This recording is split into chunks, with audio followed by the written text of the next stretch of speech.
Another creative way for the UFC to showcase talent is the Road to UFC. Developed from the 2015 rendition of Road to UFC Japan, the series was rebooted in 2022 on Road to UFC Season 1, a series in which top Asian MMA prospects compete to win contracts with the UFC. It featured 4 divisions in a win-in-advance tournament format. Rinya Nakamura tore through the bantamweight competition, defeating every opponent in the first round, and ended the finals with a knockout in under a minute. Let's have a look at the UFC's newest Japanese talent, Nakamura.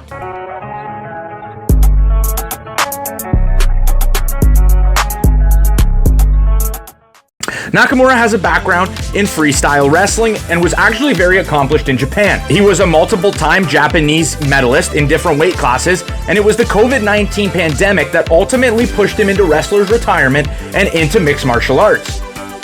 With a solid athletic base and a lot of power from wrestling, he was brought over into his pro MMA debut in 2021. He landed a knockout in his pro debut, then dominated the grappling before landing another knockout in his second fight via a brutal head kick. He'd get back into his under a minute ways with another TKO in his third fight, this time against a 5-1 opponent. Throughout his career, the difficulty to find opponents would just increase. With a wrestling background, it's very hard to find opponents willing that are as new as he is to mixed martial arts. At only 3-0, Nakamura's next opponent would be 23-6 Aleandro Caetano. This fight would be a close contested chess match, with Caetano with 12 submissions would be a dangerous opponent for the wrestler. Aleandro would cut Nakamura early with a well-timed left hand, and we'd see a little bit of everything from each fighter: the takedowns and power of Nakamura, the jiu-jitsu and creative striking from Aleandro. The difference ended up being back-to-back rounds of takedowns and control from the Nakamura side, and he would go home with a unanimous decision and remain undefeated against a much more experienced opponent. The UFC would go ahead and pick Nakamura up at only 3-0 to star on Road to the UFC tournament, and he wouldn't disappoint whatsoever. The hype videos would total more than his in-cage fight time.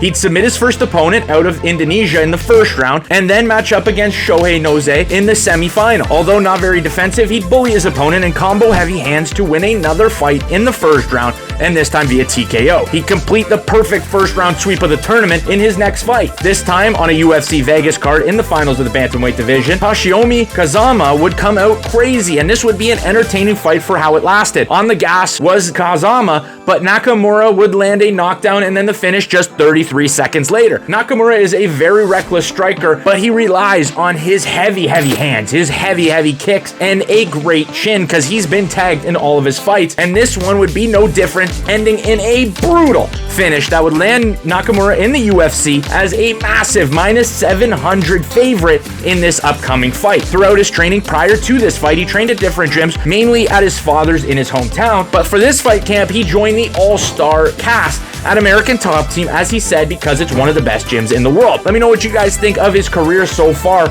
and do you think he's going to continue to finish opponents as he's been doing when he gets up against some of that elite level talent? We have to remember, this guy's only 7-0, and he is competing with guys with 10 times more experience than him, but he just goes to show again how much wrestlers have success in mixed martial arts when that's where they come from. But let me know your guys' opinion in the comment section below. Make sure you subscribe to Combat Sports Central, and I will see you in the next one.